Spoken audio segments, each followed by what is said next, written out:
40 minute में LG ने किया साइन, राष्ट्रपति ने भी नहीं लगाई रोक। फिर 24 घंटे कैसे लेट हुआ दिल्ली का बजट। केंद्र में बैठे अधिकारियों को केजरीवाल ने कहा अनपढ़, पर एक आईएएस के आगे चकरा गया उनका भी दिमाग। 72 घंटे तक दबी रही फाइल, न मंत्री को पता चला, न खुद मुख्यमंत्री ने पूछा, फिर आधी रात को भेजना पड़ा जवाब।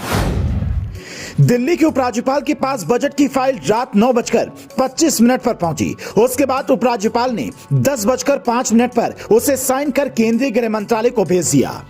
केंद्रीय गृह मंत्रालय ने वो फाइल पढ़ने के बाद राष्ट्रपति को भेज दी और राष्ट्रपति ने भी फाइल देकर उसे मंजूरी दे दी। फिर सवाल ये है कि अगर ये सब कुछ तुरंत हुआ तो बजट 24 घंटे लेट कैसे हुआ। केजरीवाल चिल्ला चिल्ला कर कह रहे हैं कि मोदी सरकार ने दिल्ली का बजट रोक दिया।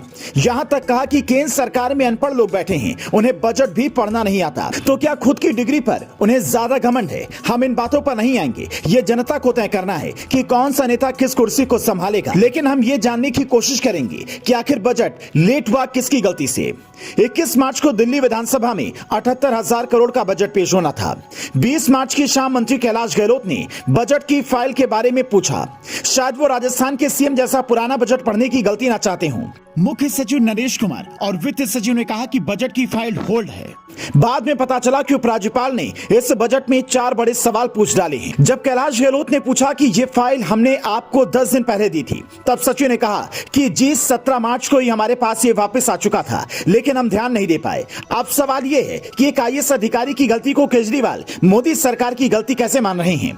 क्या केंद्र के अधिकारी पढ़े लिखे नहीं हैं? तो ऐसे ही देश चल रहा है। 22 मार्च को दिल्ली में बजट पेश होने वाला है। 78,000 करोड़ के बजट में 550 करोड़ रुपए का प्रावधान सिर्फ विज्ञापन के लिए रखा गया है। इसीलिए उपराज्यपाल ने बजट को लेकर ऐसे ही 4 बड़े सवालों की लिस्ट भेजी है। पहला सवाल, हर राज्य में मूलभूत ढांचे के विकास के लिए बजट का 40 से 50% खर्च होता है, तो दिल्ली में यह 20% ही क्यों रखा है? दूसरा सवाल, पहले विज्ञापन पर खर्च करीब 270 करोड़ था, लेकिन इसे आपने अचानक बढ़ाकर 550 करोड़ क्यों कर दिया? क्या यह जनता के विकास पर खर्च नहीं हो सकता? तीसरा सवाल, अपने मंत्रियों के बंगले, कार और सैलरी पर दिल्ली सरकार जमकर खर्च क्यों कर रही है? क्या यह पैसा जन कल्याणकारी योजनाओं में नहीं लगना चाहिए? चौथा सवाल, दिल्ली में आयुष्मान योजना लागू क्यों नहीं की जा रही? इससे 5 लाख रुपए तक की मुफ्त इलाज की सुविधा गरीबों को मिलने वाली है। इन सवालों की लिस्ट संबित पात्रा ने अपनी प्रेस कॉन्फ्रेंस में दी। हो सकता है कि ऐसे ही कई सवाल और भी उठे हों, लेकिन इन सबसे बड़ा सवाल यह है कि जब केजरीवाल खुद को कट्टर ईमानदार बताते हैं, खुद को कलयुग का हरिश्चंद्र बताते हैं, वो अगर सारे काम अच्छे ही कर रहे हैं, तो फिर विज्ञापन में इतने 1000 करोड़ लगाने की क्या जरूरत है? अपने अच्छे कामों की लिस्ट यूट्यूब पर क्यों नहीं डाल देते हैं?